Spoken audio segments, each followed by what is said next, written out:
I am so thrilled. We had such a great announcement. We've expanded the courthouse. It's a whole new tower, 6 floors, $117 million announcement. The viewers probably don't know, but I actually started out as a court clerk. Do you think any operational issues in our justice system, maximum time a case can go, civil case or a criminal case, for last so many years talking about auto thefts, carjacking, armed carjacking. How big is the crisis? Why our politicians, they never acted in last 6-7 years? So being Attorney General, do you think now we need to reform our justice system, our laws? So are you in favor of reforming the justice system? I think the federal government needs to have a look at immigration. People are saying we are getting a wage thefts and they are coming on streets. But in terms of criminal court, those are the markers, 18 months or 30 months. There are many of the sexual assault cases, and that's a very serious also. One allegation can ruin anyone's life. Then the victim has to prove himself that I am innocent. The landlord-tenant board issues, the many landlords are on the roads, and what you will say about this LTV issues, it needs to be fixed. The landlord-tenant board is something I deal with almost every day. Okay. Much better. We've doubled the number of adjudicators. We've added more staff. We've changed the system. We've invested $26 million. Burning any country's flag, disrespect to any other countries. Does that come under the freedom of speech, or that you think that need to be reformed? And drugs and ammunitions, they are coming in. That's why we have the high crime here. So how you see this? Yeah, but to hear the case, it takes 8 months. In the 8 months, the tenant is not paying the rent to the landlord, so how landlord can pay their mortgages? And eviction time is that slow. Yeah. So those were valid numbers. It was 8 to 9 months. It's now down to 4 to 5 months. Okay. And we're going to get to a point soon, fairly soon, where we get it down to our target of 2 months.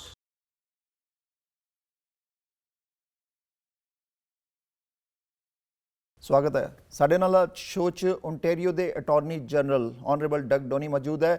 ਗੱਲਬਾਤ ਕਰਾਂਗੇ Brampton 'ਚ ਹੋਈ ਅੱਜ ਦੀ major announcement ਤੇ। Brampton ਦੇ court house ਦੇ ਉੱਪਰ ਜਿਹੜੀ ਅਨਾਉਂਸਮੈਂਟ ਕੀਤੀ ਗਈ ਹੈ, ਔਰ ਕੁਝ ਖਾਸ ਮੁੱਦਿਆਂ ਤੇ ਜਿਹੜੇ ਸਾਡੇ ਔਰ ਤੁਹਾਡੇ ਹੈ ਓਨਟਾਰੀਅਨਸ ਦੇ ਕੰਸਰਨਸ ਹੈ ਉਹਨਾਂ ਤੇ ਵੀ। So we have honourable Doug Downey, attorney general of Ontario with us in the show. Doug, welcome to the show. Thanks for having me. Doug, before I go to the today's big announcement, what is the role of an Attorney General in any of the government? That's a really good question because not everybody does know. My job is to administer the courts. So it's the administration of courts and the appointment of provincial judges, which is different than the federal judges. And it's making sure that things flow smoothly. It's different than the Solicitor General, which is oversees police and jails. So Attorney General also take care of the judges and the justice system, and how is the laws are working fine? That's right. And so one of the roles in government, I effectively have 3 clients. I have the cabinet. So every time cabinet passes a law, it comes through my department to check to make sure that things are the way they're supposed to be. The lieutenant governor for any constitutional issues, and of course the premier and his office if there are questions that come up. Doug, today you made a big announcement for the Brampton, and we know we are a country of immigrants, lot of people, millions of people coming in, where we have housing crisis. We also need justice, more judges, more courthouses. So what is the big announcement for Brampton, for Peel region you made today? Yeah, I am so thrilled. We had such a great announcement. We've expanded the courthouse. It's a whole new tower, 6 floors, $117 million announcement. Minister Williams was there, Minister Sarkaria was there, MPP Graham was there, and of course the mayor was there. Chief Justice Nicholas was there, and she was actually the regional senior judge in this area back when they started even talking about what they should do. Doug, do you think, you are into this since a long time with the government, do you think any operational issues in our justice system? The viewers probably don't know, but I actually started out as a court clerk. Okay. So my job was to receive filings over the counter, and then I was a court registrar, so I worked in the courtrooms with new judges, training them how to do what they do, and then I went to law school. Okay. So I have a pretty unique view of how the courts function. We need more continuous improvement. There are some real challenges. Really? So from a court clerk to Attorney General, how that journey was, Doug? It was an exciting journey. It's been so exciting. I'm so privileged to be in the space that I am. It's a real it's a real honor to be at the center of government, to see how things work and to make change. I'm driven by trying to make change every day. Doug, we have seen some of the court cases also, and many times Canadians feel that justice system needs to be reformed.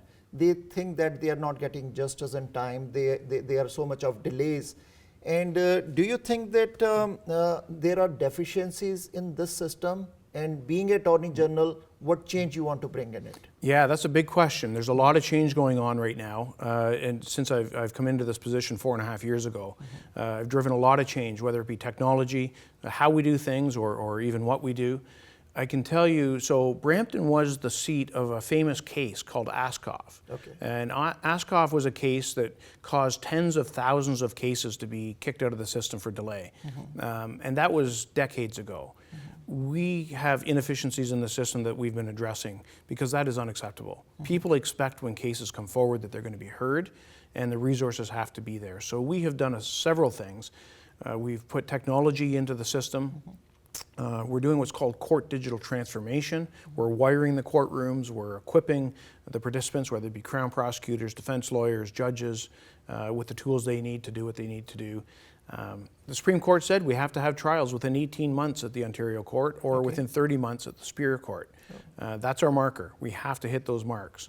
And so we're changing how we're doing things to make sure we stay within those boundaries. So again, if you can tell our viewers that maximum time a case can go, civil case or a criminal case, in Superior Court or a Supreme Court, what is the maximum duration? If after 18 months it's still going, so it has to be dismissed, or if a hearing or trial has not been done, it has to be dismissed?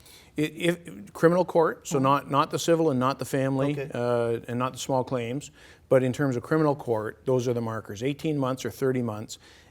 If it's at the cause of the Crown, at the cause of the government. So if a defense lawyer causes the delay or the accused causes the delay, that's not part of the calculation. And even then, at the outside, the 18 and 30, there are exemptions. There are possible exemptions, and that's up to the judge to make the determination. Okay. And if any Canadian or a victim or any who is convicted or who is facing the trial, like if they have a complaint against the justice system, can they do it? Do they have a right? Where can they do the complaints? Yeah, so it depends on what the complaint is. They can certainly contact the Attorney General's office. They're on the website. There's email addresses and phone numbers. But it's important to understand that the criminal code that operates is federal. So the federal MPs in the area and the federal Attorney General, they control the criminal code. If it's an issue around what the crime is or whether it's captured, they need to have a conversation with the federal guys. Okay. So Doug, if we talk about the auto thefts, we know that for last so many years talking about auto thefts, carjacking, armed carjacking, even from the Brampton driveway with the loaded AK-47 car was stolen. How big is the crisis? Why our politicians, they never acted in last 6-7 years? And now we have a federal election next year. Now we will see the movement. Already $1 billion lost to Canadian taxpayers. Being an Attorney General, how you see this issue? This is a serious and pervasive issue. The province has put forward $51 million as an investment in prosecutors and in police to arm them to deal with auto theft. It's scary what's happening to people, like you say, right in their driveways. Home invasions. Break and enters. Break and enters. It's not acceptable. We're seeing a car stolen every 45 seconds. That is unbelievable. It's organized crime. We are going after them. We need our federal partners to do their part. We need the federal partners to do more at the ports, to do more in cargo. We need the federal partners to look at the criminal code to see if there's some pieces there. We're trying to deal with it at the bail level. We put extra resources into what I call SWAT teams of Crown attorneys to make sure that we're getting maximum bail. If there's guns involved, that they're held, they're not just released. This is a serious issue, and I'm glad that the federal government has at least acknowledged there's something to be done, but they play a big role. We really need them at the table. There are many options into this auto theft which comes under crime, that borders, we don't have enough CBSA officers. We don't have enough technology to scan every single shipment. US do that, and there is a will missing, seems, at the political level. I've raised the issue with the Federal Minister LeBlanc at one of our joint meetings. Look, you go through the airport, every bag gets scanned. I don't know why cargo containers are not being scanned. Yes. As you probably know, 75% of all goods distributed in Ontario come through Peel. And so it's not like we have to be all over the province doing this. We can do it at the ports. We can do it in particular areas. The federal government needs to engage, and they're saying they want to now. I welcome them to the conversation. We've been trying to work with our police. We've been trying to work with our prosecutors, but we can only do so much within the Ontario sphere. We need the federal guys as a partner. Yes, and when we talk to the federal government, it goes in circles. Municipal says provincial, provincial says federal, federal said we give funding to the province, and it all goes into the circle. When we talk to the police chief, Chief Nish Duryappa in the Peel region, he said Canada has the longest undefended border. So what is happening? Our cars are going out, 1 billion lost to Canadian taxpayers, and drugs and ammunitions, they are coming in. That's why we have the high crime here. So how you see this, Doug? I think Chief Nish understands what's going on. I think he's a fantastic leader. I think he's got his finger on the pulse, and his ideas of where we need to be tackling this are exactly right. We need to be at the border, which is federal again. Yes. We need to. It's not all coming across legitimate borders, though. I mean, we have examples of drones dropping illegal firearms across rivers. So it's more than just that, but we need to do, I believe the federal government needs to do even more in those spaces. Recently, there was an announcement of the bail reforms, and we have seen most of the crimes, there are repeated offenders, such as bank robbery, car thefts, or repeated offenders are there. So will this bail reform will be effective? Will they be behind the bars for a longer time, more strict punishment? What is the status of bail reform now? Yeah, so on those violent and repeat offenders, it started with the Premier getting together with all the other premiers and territorial leaders and said, look, we need to do something. This is not acceptable for these repeat and violent offenders. He started a conversation. I then joined the conversation with my counterparts. We got together in Ottawa with the federal minister, Lametti at the time, and we said, here's what we need, here's what we want. We want reverse onus, which means instead of the alleged offender, us having to prove why they should be held, they now have to prove why they should be released. Okay. And it changes the conversation. Is it going to solve everything? No. Is it a step in the right direction? Absolutely. But I have to say the federal government was a willing participant in those conversations, and they subsequently made the changes that we asked for. Okay.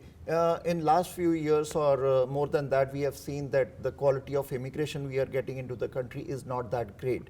So quality of immigration is a big question mark, what Canada is getting.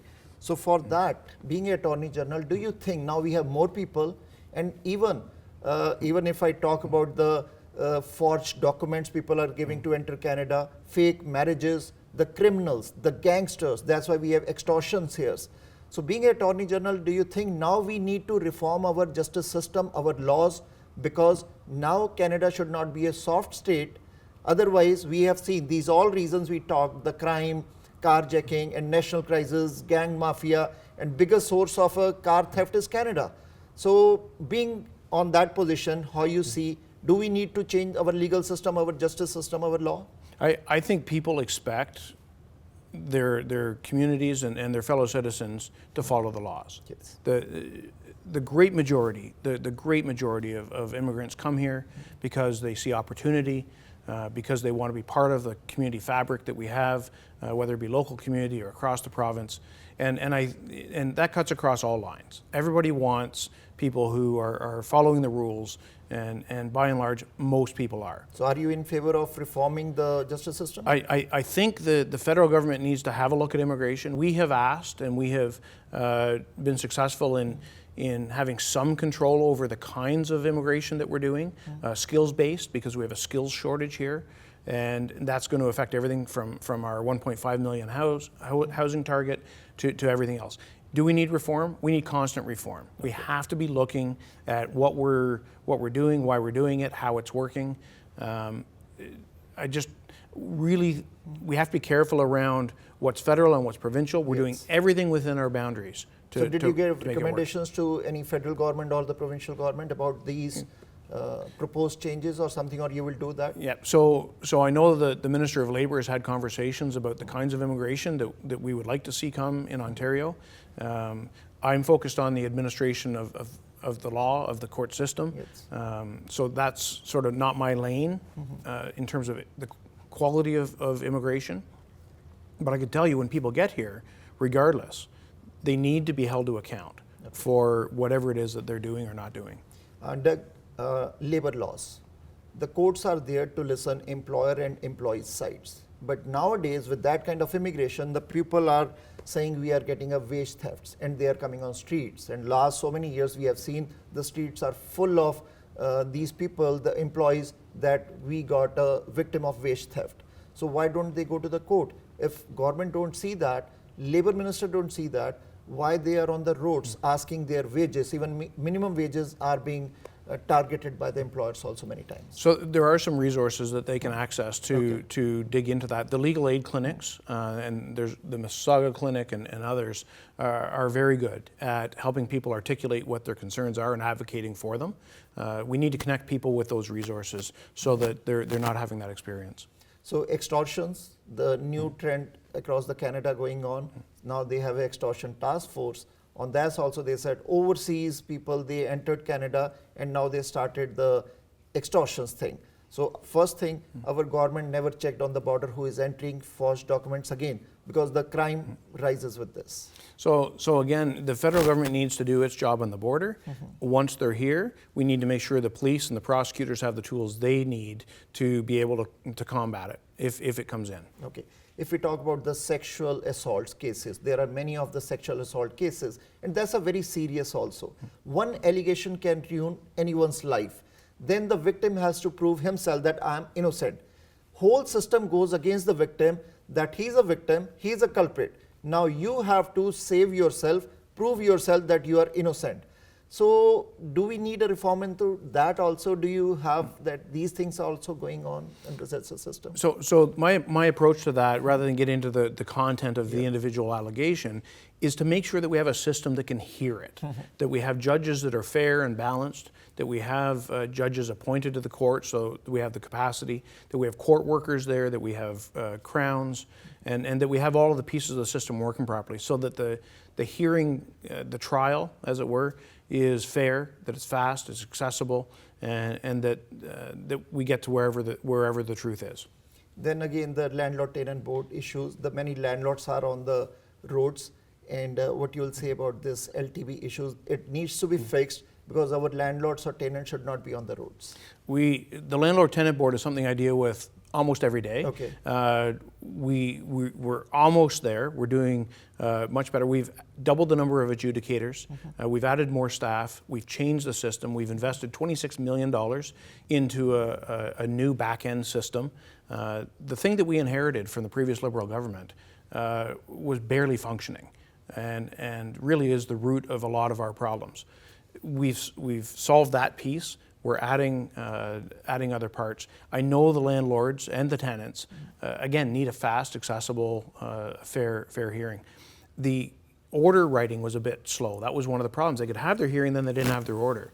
We're now hitting 90% within 30 days. Yeah, but to hear the case, it takes 8 months. In the 8 months, the tenant is not paying the rent to the landlord, so how landlord can pay their mortgages? And eviction time is that slow. Yeah. So those were valid numbers. It was 8 to 9 months. It's now down to 4 to 5 months. Okay. And we're going to get to a point soon, fairly soon, where we get it down to our target of 2 months plus the order writing. So a total of 3 can we get months. expectation of a fast eviction in 2 months, no rent in 2 months, then it to be evicted? So from the time of filing to the time of hearing, my target is 2 months. Okay. And then the order after that. Because people need certainty and they have their investments. They, like you say, they're paying mortgage out of their own pocket if potentially the tenant's not paying. United States has the same system. 2 months rent, just the sheriffs come and they evict the person. If you can't pay the rent, you don't have a right to stay there. Yeah. So the system as it is now, we're going to get to that balance. I'm also looking at other potential reforms, and that's an active discussion with stakeholders on all sides. And when lastly we talked to the Premier Ford, he said we are working on it very shortly. You will see some results on that.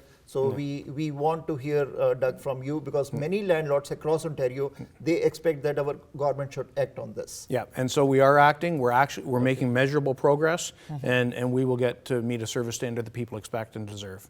Doug, important question again, that freedom of speech. How much freedom of speech should we have here in Ontario or in Canada? And if you can highlight us into that. Burning any country's flag, disrespect to any other countries.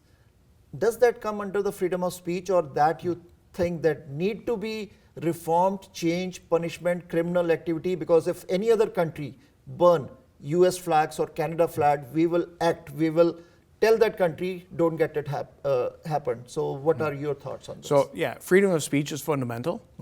We all agree that that's something that we value in Canada. How much is too far is a debate, right? And that's what you're literally flagging, if I can use the pun. It's really important that we let the individual situation be judged, whether it be by the police and they choose to lay charges, or whether it be by the prosecutor and they choose to prosecute, or by the judge. So I don't want to predispose any particular piece, but it's a serious and disturbing act when somebody burns a flag. Okay, so it can be changed into the law that punishment should be given to those who burn the flags? Again, that goes federal. Okay. It would have to be a criminal law change, and the federal government would have to do that. Okay, and also on the Ontario roads, we have seen many autos, many vehicles, many cars, they display AK-47. Road user says that does not give a good message. Parent says that gives a bad message to our kids. We don't want to see the weapons, the guns, the ammunition, the AK-47 on the vehicles. We being the media, we took this step. We asked the Peel Police, they said it's an MTO issue. We talked to the MTO, they said it's the city issue. We talked to city, they said it's the police issue. So again into the circles, and police officer said these are the stickers and it's allowed and they can do it, but road user says we don't want to see that, because that Canada is not a third world country, it's a developed country. Being Attorney General, how you see this issue, which give wrong message to our youth and kids? That's the first time I've heard of that, to be honest. Okay. And these kinds of things, it's about what we want Canada to be reflective of. What do we want in our communities? So again, we value free speech. How much is too much? And what's inappropriate. No right is absolute. You can have free speech, but hate is not acceptable. You can do certain things, but too much is too much. And I think we have to be talking about it like you are, so that we can collectively decide where do we want to be on it. So any action can be taken on this, that MTO can remove all the, don't allow them, give them a punish. If police have the rights, police says we don't have the right to even give a ticket if they display that. So it means law need to be changed, so that police is aware, the MTO is aware, and you take care of the law. Yeah, I don't actually know who would do that, whether it would be a bylaw, whether it be a provincial offense, or whether it would even survive a charter challenge for free speech. I don't know if it would. Will you look into this? I'm going to have a chat with some of my colleagues, and we'll see if that's something they're engaged in as well. And finally, repeated offenders, what we can do so that they don't commit the crime again and again, what actions the government can take? So we can do different things depending on what the action is. And for certain actions, we've started what's called justice centers. Okay. And if you can imagine all the social services being in the courthouse, accessed by judges and prosecutors and the defense lawyers to help people with what their core problem is, if that's possible. And so that model does work, targeting youth or those in gangs. In London, it's youth unemployment. In Kenora, it's a First Nations focus. So that's one tool that we can use to reduce recidivism, reduce repeat offenders. We also have increased bail check programs, funding for the police to be able to go knock on doors, make sure people are where they're supposed to be and not doing what they're not supposed to be doing. So there's a bunch of those little things that we're able to do, and we have to, and when appropriate, make sure they're not getting bail. Doug, how happy are you for giving Brampton the bigger Brampton Courthouse, 100 million plus investment? So Bramptonians will say thank you to you for this, so that their cases can be heard properly. effective way. Yeah, I'm just thrilled to be able to do that project, to put the facility, a first-class, high-tech facility, right in the middle of Brampton, and of course with the support of my colleagues, the Premier and Minister Sarkari and Minister Williams and MPP Graham and Amarjot. You know, it's great that we work as a team, and it's just another good, solid piece of infrastructure in Brampton, in addition to the transportation things we're doing, the hospital, med school, the LRT. There's some this is a really happening place. So when it will be completed, the courthouse? It's done. It's done? Today we celebrated the completion. Okay. And so if anybody wants to go, it's a public building. Okay. They can go in and see the beautiful courtrooms, but high tech, and people are going to get their matters heard. And your final message to Ontarians then? We're getting it done. ਆ ਸੀਗੇ Ontario ਦੇ attorney general honourable Doug ਡਾਊਨੀ। ਸੋ ਅਸੀਂ ਉਹ ਸਵਾਲ ਪੁੱਛੇ ਜਿਹੜੇ ਤੁਹਾਡੇ ਸਾਡੇ ਓਨਟਾਰੀਅਨਸ ਦੇ ਕੰਸਰਨ ਦੇ ਹੈ। ਕੋਈ ਸਵਾਲ ਤੁਹਾਡਾ ਹੋਏ ਜ਼ਰੂਰ ਲਿਖ ਭੇਜੋ, ਅਸੀਂ ਨੈਕਸਟ ਟਾਈਮ ਜ਼ਰੂਰ ਉਹਨੂੰ ਹਾਈਲਾਈਟ ਕਰਾਂਗੇ, ਪੁੱਛਾਂਗੇ। ਉਮੀਦ ਹੈ ਪ੍ਰੋਗਰਾਮ ਅੱਛਾ ਲੱਗਾ ਹੋਵੇਗਾ। ਦੇਖਦੇ ਰਹੋ ਪ੍ਰਾਈਮ ਏਸ਼ੀਆ, ਤੁਹਾਡਾ ਆਪਣਾ ਤੁਹਾਡੇ ਲਈ।